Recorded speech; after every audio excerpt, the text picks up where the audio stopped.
Hey everyone, this is Mike, and I'm here with Isaac. What's up? And we're here to talk about some video games. More specifically, we're here to talk about GTA 6 and a barely new announcement that has been made that Rockstar is basically wants to go the Fortnite route with GTA 2 Online, as they want to basically blend in real world events, real world brands, real world music into the GTA Online experience. Now, whether or not that's going to pay off for them remains to be seen. But before we get into it, if you like what we do here, please rate, comment, and subscribe. Now, we got an article here from PC Gamer that says Rockstar has launched two low-key partnerships for GTA 6 with a splash of the Fortnite formula that they could have a transformative effect on both Vice City and video games as a whole. Now, again, this was actually a quiet announcement that, again, they wanted to take a note from Fortnite where they want to add live events into the game that basically is going to basically blend like scripted events with like the usual like GTA Online nonsense. Okay, so basically the first thing that they acquired back in 2023 was the CFXRE, creators of FiveM and RedM mods, basically used for GTA Line, and Red Dead Redemption Online, and which is a pretty cool call considering FiveM alone is a pretty big modding scene for the roleplay, especially on Twitch, because I know some of my more like favorite streamers like my XQC isn't my favorite streamer. He's a well-known person who had a big run on the FiveM community. My favorite streamer, however, was Jabroni Mike, who is one of the bandmates of Redvox, who yeah, I know it's a goofy name. Like I said, like Jabroni Mike, shout out to that guy. He had a small little roleplay run on FiveM for a while. And just so you know that Jabroni Mike is the drummer for the band Redvox, who is also, again, the band owned by Vinny Vinesauce, who I'm currently wearing merch of right now. If you can see it, there. You can't see it. Yeah, they can. You can see it now. You can see it. You can see it now. You can see it now. now. See it. It's still being blocked by. No. I made sure that there was. Mic. I made sure it was on camera. I made sure. Right. But yeah, like I said, he's a part of that band. Just so you know. But anyway, moving on. That was one of the things that they acquired. But the second thing that they acquired in 2021 was Loco Records, a dance music label that's well known in Florida.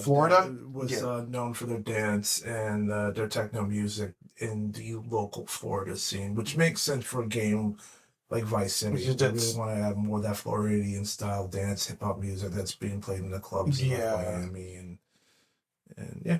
Yeah, so basically they want to add their music from there with reward artists like Jamie Jones and Peggy Go to basically add their music and their energy into the game as part of the radio stations as well as some of the nightclubs in Vice City, which is pretty cool because So basically, again, as mentioned before, they want to go the Fortnite route because it was mentioned and backfilled that Fortnite has done a ton of like in-game like concert events, like the Travis Scott one was the one that I know the most. It was also pretty big, man. Like the Ariana Grande concert. There was the Eminem concert, and they also wanted to do like a bunch of collabs with music artists and stuff like that. The one that's a big music artist collaboration that's going on in Fortnite right now is Gorillaz, which I think is probably one of the better collabs they did with Fortnite, considering with the cartoony visual graphics that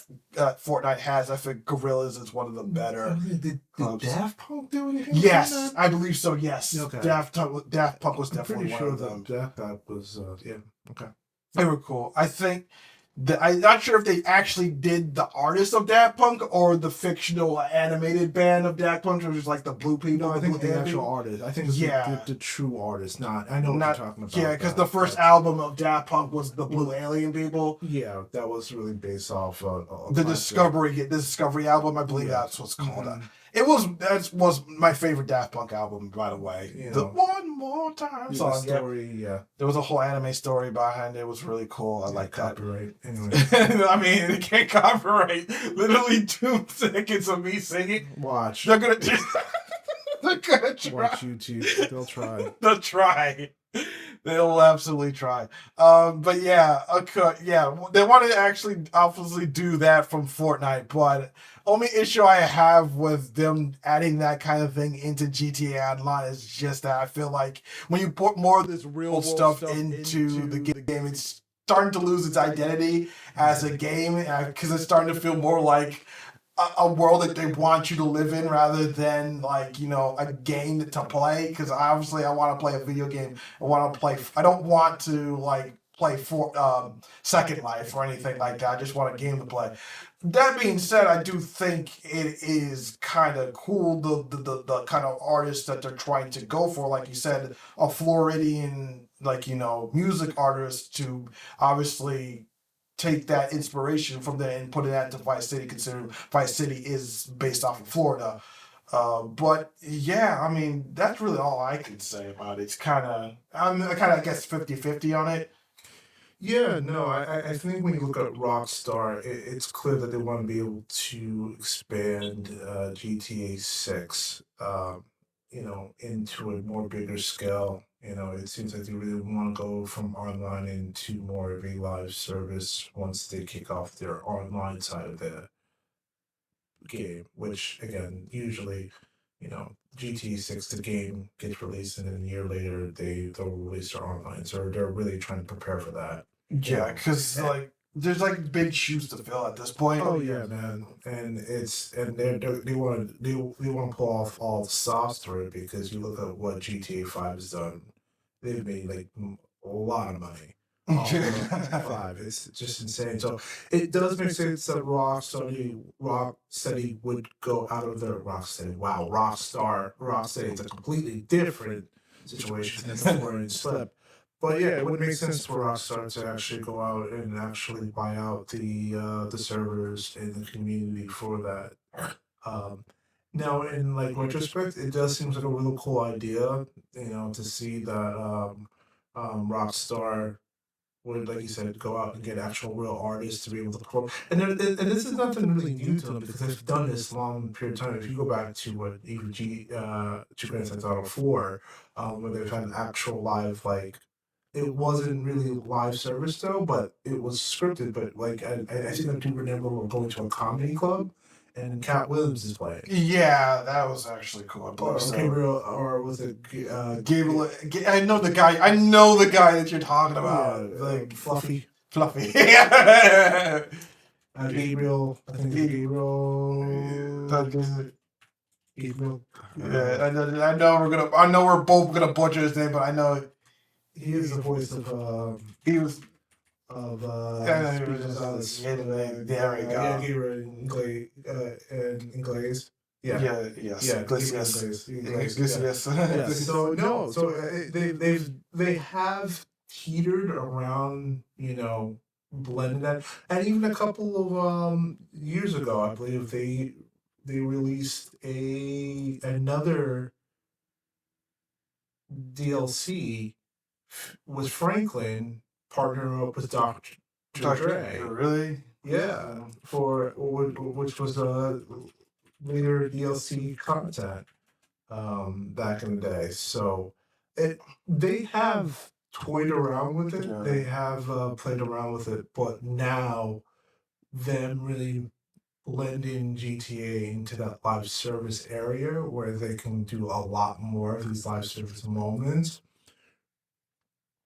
is very interesting, but also, like you said, you do concern yourself about them adding a little bit too much sponsorship moving into a game like this to the point where it starts being parody and it starts feeling more real life. Because I think one of the things that makes GTA fun, like you said, it has that South Park element where it plays around with certain parody moments. Like, you know, like it's, you know, I think you start to lose a little bit of that flair once you start adding in actual real brands, and then you start adding FOMO moments, and you start Yeah. adding drop boxes and stuff like that, and loot crates and stuff like that in these moments where you do fear that kind of takes away a little bit from the game. Yeah, it stops being immersive and it stops being like, escapism. Yeah, it Yeah. stops being escapism And it just feels like one big digital ad, yeah, kind of slam in your face exactly. one time after another. Another thing too, I don't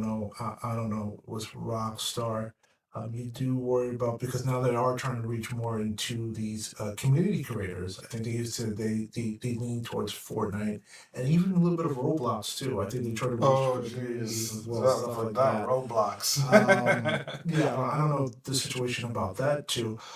You also start worried about monetization and how they're going to treat creators, because it is a little bit of a balance in how they want creators to kind of be able to play in their playground and to be able to create new content using their engine and stuff like that, because again, that's again one of the biggest, it's their biggest drive and moneymaker right now in terms of the online community. So you also worry about compensation and making sure all these creators that play within GTA 6 gets fairly compensated. That's another thing you have to sit down and Well, look down to the world. one thing they situation could do is like if they're going to do a creator program and they have in-game merch that you can buy to Yes. directly support the creator. That is true. I think that's a good idea. No, I think that's definitely That's a good idea. probably one thing they could do. Definitely, Rockstar kind of created a program where hopefully it's fair compensated for them to do that. And like you said,